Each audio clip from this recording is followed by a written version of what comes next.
Tapat, matatag at maaasahan balitang tama at totoo lamang dito sa Pilipinas Network. Magandang araw sa ating mga kababayan sa Pilipinas at sa buong mundo. Huwag kalimutang pusuan ang video, sumubaybay at pindutin ang batingaw upang lagi kayong updated sa balita. Simulan na natin. Isang seryosong banta sa seguridad ang yumanig sa Metro Manila ngayong araw matapos sumabog ang isang bomba malapit sa Department of Justice at matagpuan ang isa pang kahina-hinalang aparato malapit sa Senado.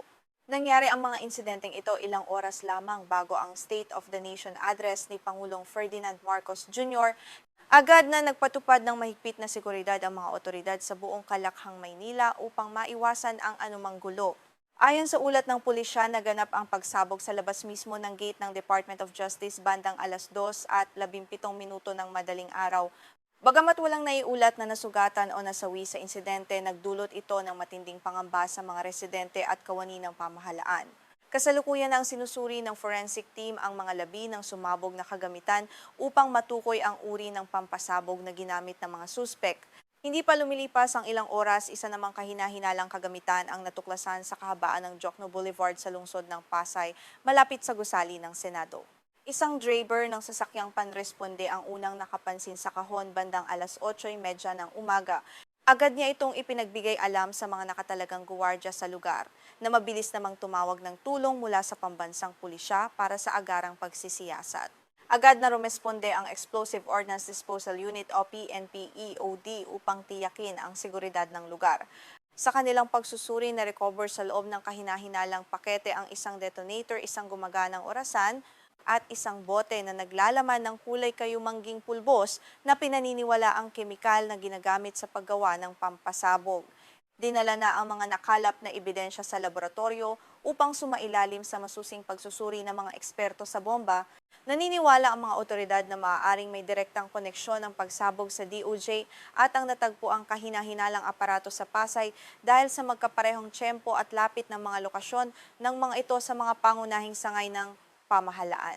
Ayon kay NCRPO Chief Jose Melencio Nartates Jr., tinitingnan nila ang anggulo na ang mga insidenteng ito ay naglalayong maghasik ng takot at guluhin ang takbo ng pamahalaan sa napakahalagang araw na ito para sa bansa. Nangyari ang mga insidenteng ito sa napakasensitibong oras, ilang oras lamang bago ihatid ni Pangulong Ferdinand Marcos Jr. ang kanyang taunang State of the Nation address sa harap ng Kongreso.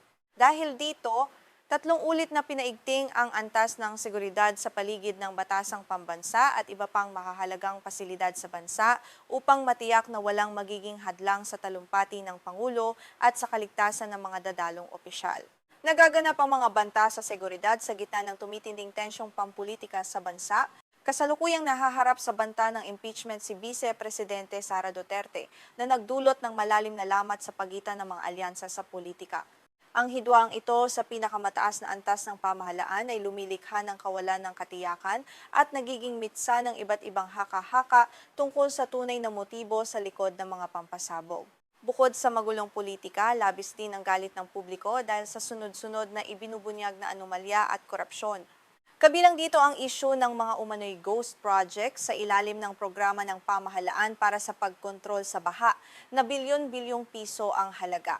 Ang ganitong sitwasyon ng kawalang kasiyahan ng mamamayan ay lalo pang nagpapabigat sa atmosfera habang hinihintay ang mga konkretong tugon mula sa administrasyon. Sa lungsod Quezon, partikular sa batasang pambansa kung saan gaganapin ang SONA, mas lalo pang hinigpitan ang seguridad. Libo-libong pulis ang ipinakalat sa kahabaan ng Commonwealth Avenue at mga kalapit na kalsada. May mga inilagay ding checkpoint at pansamantalang ipinagbawal ang pagpapalipad ng mga drone ng walang pahintulot mula sa mga otoridad upang matiyak ang kabuuang kaligtasan ng lahat ng dadalo sa okasyon. Sa kabila ng mga banta at mahigpit na seguridad, maaga pa lamang ay nagtipon-tipon na ang iba't ibang grupo at mamamayan sa kahabaan ng Commonwealth Avenue. Ang ilan ay naroon upang magpakita ng suporta sa Pangulo, habang ang iba naman ay nagbabalak magdaos ng kilos protesta laban sa kahirapan at korupsyon. Patuloy namang nagbabantay ang mga puwersa ng pamahalaan upang matiyak na magiging mapayapa ang buong aktibidad. Balikan natin ang investigasyon sa pagsabog sa tapat ng Department of Justice. Ayon sa mga nakasaksi, isang mabilis na sasakyan ang dumaan bago marinig ang malakas na ugong ng pagsabog. Agad na hiningi ng pulisya ang mga kopya ng CCTV footage mula sa mga karatig na gusali upang matukoy ang plaka ng sasakyan at ang pagkakakilanlan ng mga salaring nag-iwan ng pampasabog sa labas ng ahensya ng katarungan sa kalagitnaan ng madaling araw. Nagpahayag naman ng matinding pagkondena ang pamunuan ng Department of Justice sa nangyaring insidente.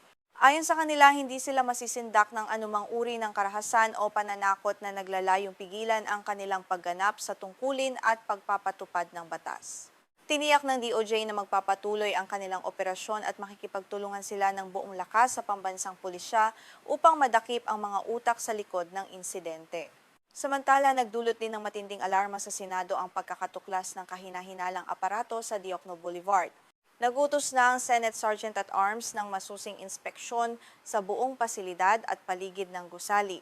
Sinabi ng ilang senador na ang ganitong uri ng pagbabanta ay isang direktang pag-atake sa mga demokratikong institusyon ng bansa at nangangailangan ng mabilis at mapagpasyang aksyon. Sa isang press briefing, ipinaliwanag ni NCRPO Chief Jose Melencio Nartates Jr. na kasalukuyan ng sumasailalim sa pagsusuri ang mga kemikal na natagpuan sa Pasay. Sinabi niya na bagamat hindi sumabog ang aparato, ang presensya ng detonator at timer ay nagpapakita ng seryosong intensyon na magdulot ng pinsala. Nanawagan siya sa publiko na manatiling kalmado ngunit maging mapagmatsyag sa kanilang paligid. Ang sunod-sunod na balitang ito ay nagdulot ng pangamba sa mga residente ng Metro Manila lalo na sa mga bumibiyahe patungo sa kanilang mga trabaho. Marami ang nagpahayag ng pagkabahala sa social media tungkol sa kanilang kaligtasan habang nagaganap ang malaking kaganapan sa bansa. Gayunpaman, tiniyak ng mga otoridad na kontrolado nila ang sitwasyon at sapat ang puwersa ng pulisya upang matiyak ang seguridad ng publiko.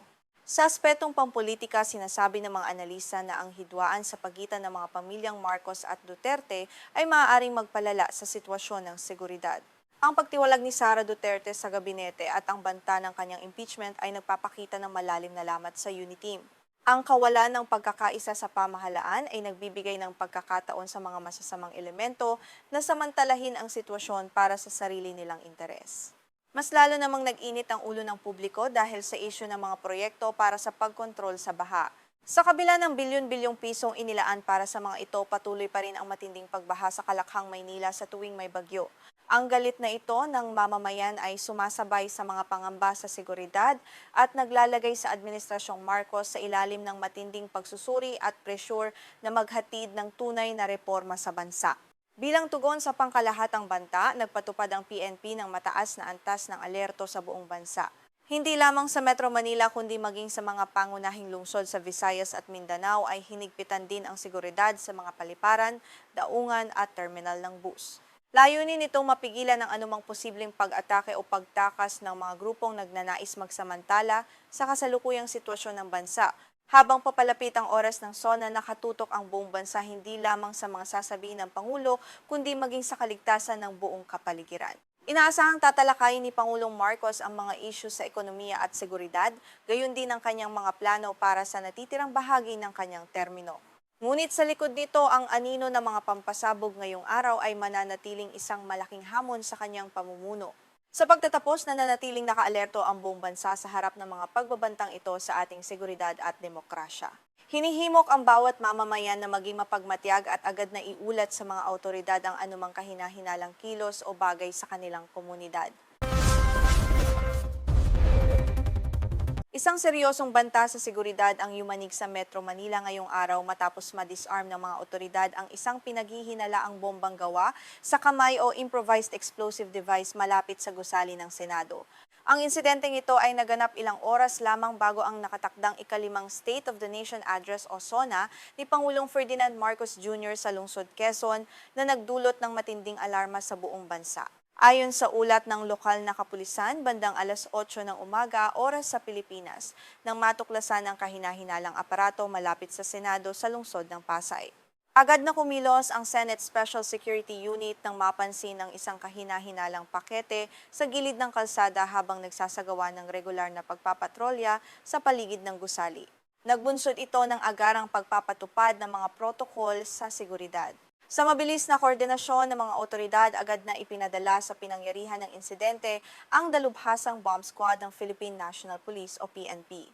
Gamit ang kanilang makabagong kagamitan at mataas na antas ng pagsasanay, Matagumpay na na-neutralize o na-diffuse ng mga eksperto ang nasabing aparato bago pa man ito magdulot ng anumang pinsala o panganib sa mga opisyal at mamamayang naroroon sa paligid. Sa masusing pagsisiyasat ng mga eksperto sa bomba, na-recover sa loob ng kahina-hinalang pakete ang iba't ibang materyales na ginagamit sa paggawa ng pampasabog.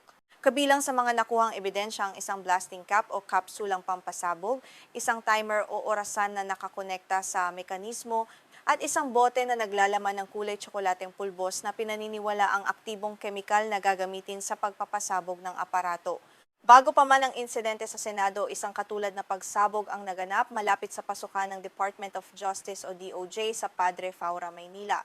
Ayon sa paunang investigasyon, ang pagsabog ay pinaniniwalaan ding sanhi ng isang kahina-hinalang improvised explosive device na sadyang inilagay doon upang lumikha ng takot at kaguluhan sa gitna ng paghahanda ng buong bansa para sa mahalagang talumpati ng Pangulo. Agad namang nagpalabas ng opisyal na pahayag ang pamunuan ng Department of Justice upang pakalmahin ang publiko. Ayon sa pamunuan ng DOJ, mapalad na walang sinumang nasugatan o nasawi sa naturang pagsabog. Nananatiling ligtas at mahigpit na binabantayan ang buong compound ng kagawaran. Tiniyak din nila sa publiko na nagpapatuloy ang normal na operasyon ng ahensya sa kabila ng pananakot na ito sa kanilang seguridad. Kasalukuyan nang nagsasagawa ng masusing post-blast investigation ng Explosive Ordnance Disposal and Detection Group ng PNP sa labas ng gusali ng DOJ. Kinokolekta ng mga forensic investigator ang lahat ng labi at piraso ng sumabog na aparato upang matukoy ang eksaktong pinagmulan nito, komposisyong kemikal, at partikular na paraan ng pagkakagawa na maaring makatulong upang matukoy ang mga salarin sa likod ng insidente. Sa isang pahayag sa media, sinabi ni PNP National Capital Region Police Office Chief Major General Jose Melencio Nartates Jr. na may malaking posibilidad na magkaugnay ang dalawang insidente sa Maynila at Pasay. Bagamat maaga pa upang magbigay ng pinal na konklusyon dahil sa nagpapatuloy na investigasyon, sinabi niyang ang pamamaraan at tiyempo ng paglalagay ng mga pampasabog ay nagpapahiwatig ng iisang layunin. Inihayag din sa opisyal na ulat ng pulisya kung paano natuklasan ang bomba malapit sa Senado. Isang alertong driver ng tow truck o sasakyang panghila ang unang nakapansin sa kahina-hinalang pakete na nakalagay sa gilid ng kalsada katabi lamang ng bakod ng Senado. Dahil sa kanyang hinala, agad niya itong ipinaalam sa mga gwardya ng Senado na mabilis namang tumawag ng tulong mula sa mga eksperto sa bomba. Ang dalawang insidenteng ito na nagbanta sa seguridad ay naganap ilang oras lamang bago ihatid ni Pangulong Ferdinand Marcos Jr. ang kanyang ikalimang State of the Nation address sa Batasang Pambansa sa lungsod Quezon. Dahil dito, lalo pang hinigpitan ng seguridad sa buong rehiyon upang matiyak na walang magiging hadlang o kaguluhan sa napakahalagang okasyong ito ng pambansang pamahalaan. Ayon sa ulat ng Philippine News Agency o PNA, humigit kumulang 20,000 tauhan ng pulisya ang ipinakalat sa iba't ibang estratehikong lugar sa buong Metro Manila, marang pong partikular sa paligid ng Batasang Pambansa. Kasama sa mga ipinatupad na hakbang ang pagtatatag ng mga checkpoint, pagpapatrolya ng mga mobile unit at paggamit ng mga K9 unit upang magsagawa ng inspeksyon sa mga pampublikong lugar. Sa kabila ng mga ulat na ito, nanawagan ng pamahalaan at ang pambansang pulisya sa mga mamamayan na manatiling kalmado ngunit mapagmatyag sa kanilang paligid.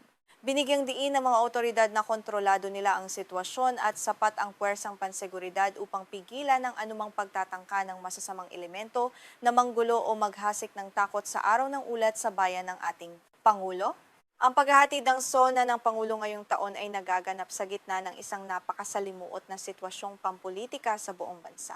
Bukod sa mga banta sa seguridad, may matitinding isyuring kasalukuyang kinakaharap ang administrasyon na nagiging sanhi ng mainit na debate sa pagitan ng iba't ibang paksyon sa pamahalaan at nagdudulot ng magkakaibang reaksyon mula sa mamamayang Pilipino. Isa sa mga pangunahing usapin ngayon ay ang lumalalang lamat sa pagitan ng mga pamilyang Marcos at Duterte, kung saan si Pangalawang Pangulong Sara Duterte ay nahaharap sa mga usapin at banta ng impeachment mula sa ilang mambabatas sa Kongreso. Ang hindi niya pagdalo sa SONA ngayong taon ay lalo pang nagpaigting sa haka-haka tungkol sa tuluyang pagkasira ng alyansang nagluklok sa kanila sa kapangyarihan. Bukod sa usaping pampolitika, labis ding tinututukan ng publiko ang mga alegasyon ng korupsyon na may kinalaman sa mga proyekto para sa pagkontrol ng baha sa bansa. Matapos ang sunod-sunod na matinding pagbaha sa Metro Manila, marami ang nagtatanong kung saan napunta ang bilyon-bilyong pondong inilaan para sa flood control. Naging dahilan ito ng matinding pambabatikos at pagpuna sa kasalukuyang gobyerno. Sa kanyang talumpati, inaasahang tutugunin ng Pangulo ang mga kritikal na isyong ito, kasama na ang usapin ng pambansang soberanya sa West Philippine Sea, ang pagbangon ng ekonomiya mula sa epekto ng inflasyon at ang mga reforma sa agrikultura. Ang SONA ay magsisilbing mahalagang pagkakataon upang ipakita ang mga nagawa ng administrasyon at ang direksyon ng bansa sa mga susunod na taon ng kanyang pamumuno. Ayon sa mga eksperto sa seguridad, ang paglalagay ng mga kahina-hinalang pampasabog ay isang klasikong taktika upang lumikha ng ingay sa media at ilihis ang atensyon ng publiko mula sa mahahalagang mensahe ng Pangulo sa kanyang SONA. Gayunpaman, ang mabilis na pagtugon ng mga otoridad ay nagpapakita ng kahandaan ng bansa laban sa anumang uri ng terorismo, pananakot o destabilisasyon. Nagbabala naman ang Philippine National Police na hahabulin at pananagutin sa batas ang sinumang nasa likod ng mga pagtatangkang ito na maghasik ng kaguluhan. Kasalukuyan nang nirerepaso ng mga investigador ang mga kuha ng CCTV sa paligid ng Senado at Department of Justice upang matukoy ang pagkakakilanlan at mga mukha ng mga taong nag-iwan ng kahina-hinalang mga pakete sa mga nasabing lugar. Sa ngayon, nananatiling naka-red alert ang buong puwersa ng pulisya sa Kalakhang, Maynila hanggang sa matapos ang lahat ng aktibidad na may kinalaman sa SONA ng Pangulo. Hinihimok ang bawat mamamayan na agad na isumbong sa pinakamalapit na himpilan ng pulisya ang anumang kahina-hinalang tao, bagay o aktibidad sa kanilang komunidad upang sama-samang mapanatili ang kapayapaan at kaayusan sa bansa. Bilang pagtatapos, ang pangyayaring ito ay nagpapaalala sa atin ng kahalagahan ng pagkakaisa at katatagan ng ating mga demokratikong institusyon sa harap ng mga pagsubok. Manatili po tayong ligtas, mapagmatsyag at nakatutok sa mga susunod pang kaganapan rito lamang sa inyong pinagkakatiwalaang himpilan ng balita.